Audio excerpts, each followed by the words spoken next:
It feels like we're always hearing about the power of the U.S. president, right? But you know, this debate is anything but new. For more than 2 centuries, there's been this fascinating, ongoing constitutional tug-of-war over just how much power one person in the Oval Office should really have. And really, it all boils down to this one central question. When it comes to presidential power, how much is too much? And this isn't just some modern problem. It's something all 3 branches of our government have been wrestling with really since day one. So to really get this, we've got to go back to the beginning, back to the original blueprint. What job did the U.S. Constitution actually give the president?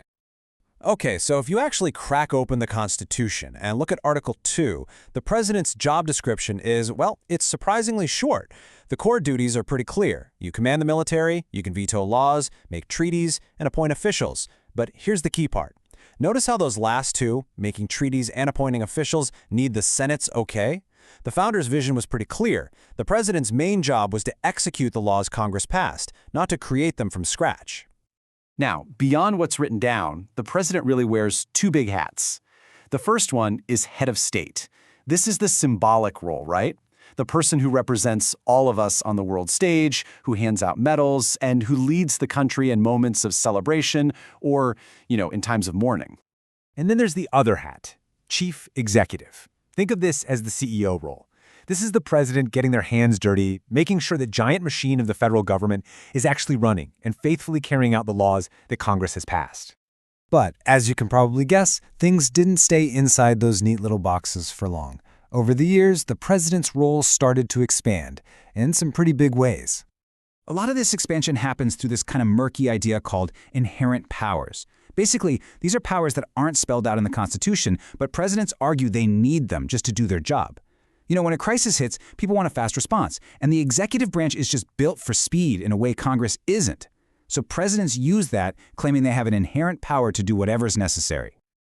So what's the fuel for this fire? Almost always, it's a crisis.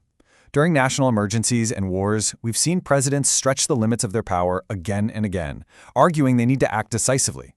But that raises a huge question. What happens when a president's idea of necessary bumps right up against the Constitution? Well, let's dive into a perfect example. All right, this brings us to a classic high-stakes showdown, a time when the Supreme Court had to step in and basically draw a line in the sand. We're talking about the Youngstown Steel case back in 1952.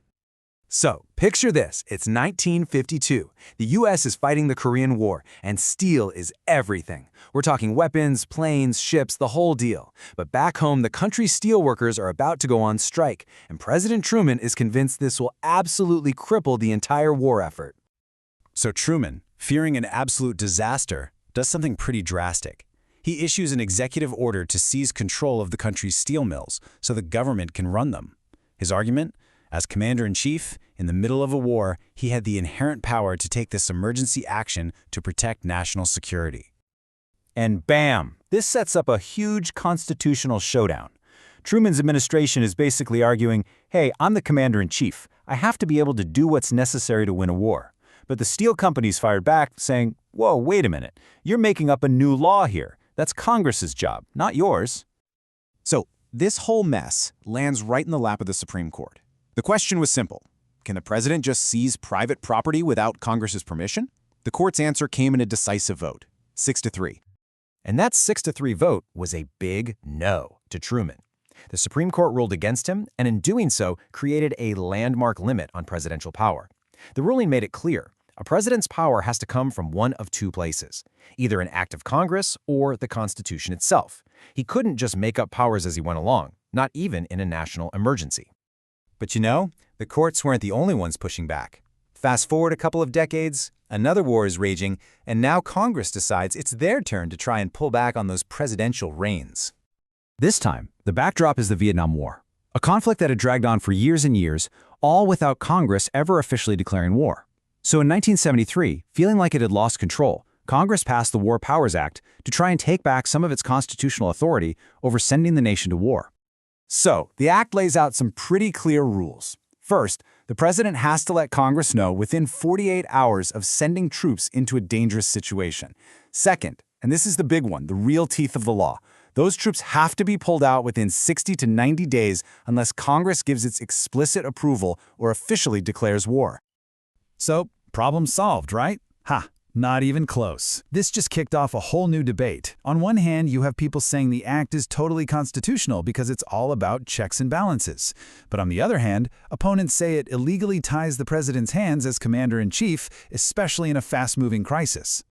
And that's really where this whole thing gets interesting, because this isn't some dusty old debate from a history book. This is happening right now, and it's a very active part of our government today. And get this is the really fascinating part. Every single president since 1973, it doesn't matter if they're a Democrat or a Republican, has said that parts of this act are unconstitutional. They might follow the reporting rules, but they have all argued that the 60-day time limit is an illegal restriction on their power. And at the end of the day, that's what this all boils down to. This is the heart of that constitutional tug-of-war.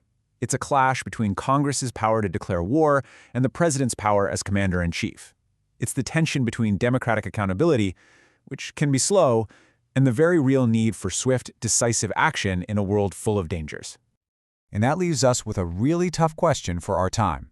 In a world of instant, complex threats, is this slow, deliberate constitutional tug-of-war a critical safeguard for our democracy, or is it a dangerous weakness in a world that moves at the speed of light? That's a question we're all still trying to answer.